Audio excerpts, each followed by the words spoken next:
राम राम दोस्तों, आज मैं अपनी किशनगढ़ बास वाली मंडी, प्याज़ों वाली मंडी में आया हुआ हूँ। आज मैं आपको लाइव हाल दिखाऊंगा प्याज क्या रेट बिक रहे हैं। दिल के करीब और बल्कि पूरे राजस्थान में जिनकी एक अलग पहचान है, गांधी के नाम से मशहूर है, किशनगढ़ बास के लोकप्रिय विधायक आदरणीय श्री दीपचंद खेरिया साहब अपना उद्बोधन देते हैं। सम्मानित प्रधान जी, सम्मानित मेरे सभी साथियों, सम्मानित सभी किसान भाइयों और जो खरीदार हैं उनके लिए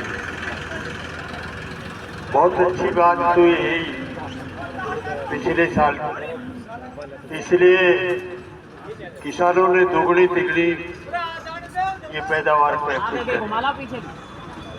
लेकिन किसान विरोधी सरकार ने ये देखा, बहुत ज्यादा खर्च लिया इन्होंने। तो आप लोगों को मालूम होगा 3 ने ऐसी वो बढ़ाई थी, अगर ये वो चालू हो जाते तो आप तो देखते ही रहते हमें कहाँ आदेश करेंगे, क्या करना है क्या नहीं। उसका आपने ये देखा होगा 750 तो आदमी मरे थे, लेकिन इनकी जबान से ये नहीं निकला कि हमें दुख है, बैठ करके बात करना चाहते। जब मजबूर हो गए तब वो तीनों हटाए। यानी किसान विरोधी शुरू से आखिर तक देखना। आज भी स्थिति ऐसी है, पिछला अच्छा हो रहा है, ऊपर तक हवा गई कि लोगों को फायदा बहुत तगड़ा हुआ है। अब के सारे बंद कर दिए और बंद हो गए तो बर्बाद हो गई, बर्बादी हो। जिन्होंने अपनी जमीन तक जोती वो प्याजों की मामूली बात नहीं थी, ये चला कर किया है।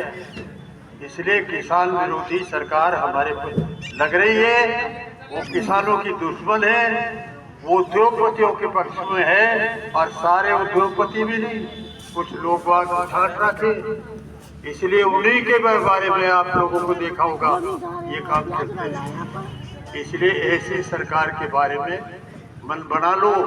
कुछ लोग बात तो भाई पैसे देने में कुछ टूटने लगे।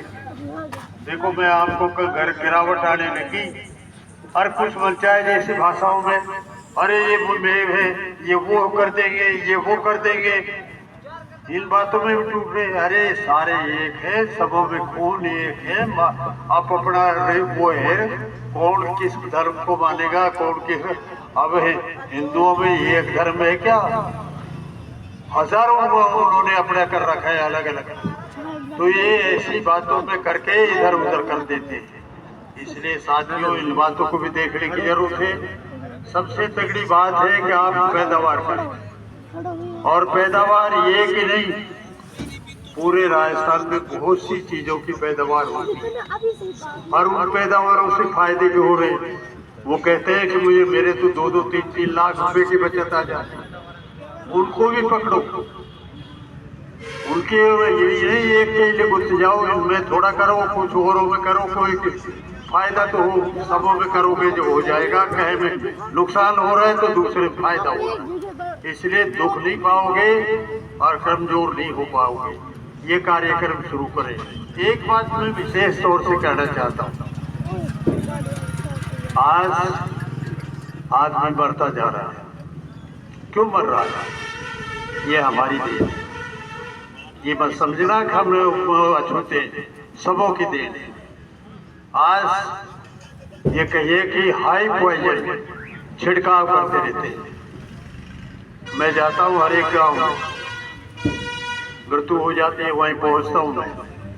वो कहते हैं कि साहब कैंसर से हुआ है और 2-3 पड़े हैं।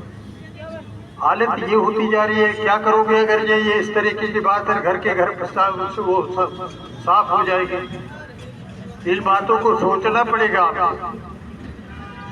अगर ये कोई स्प्रे करना है तो हमारे पास कुछ ऐसी चीजें हैं जिनसे स्प्रे से वो काम रुक जाते हैं, जो वो नुकसान होता है। वो है नीम की पत्तियां,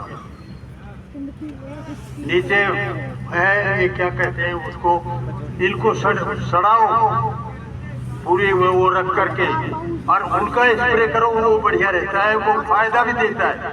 ये बस समझना कि उसका नुकसान हो रहा है, फायदा ये नुकसान ही नुकसान दे रहा है, रोजाना आदमी बन रहे हैं। और ये आप लोगों को पता है, आपके घर में तो रहेगा वो ना, बाहर छोड़ा ही जा रहा है सारा, हर एक के नुकसान हो रहा है। इस बात को समझना पड़ेगा आप लोगों को, और उस दिशा को छोड़ करके दूसरी वो अपनानी पड़ेगी।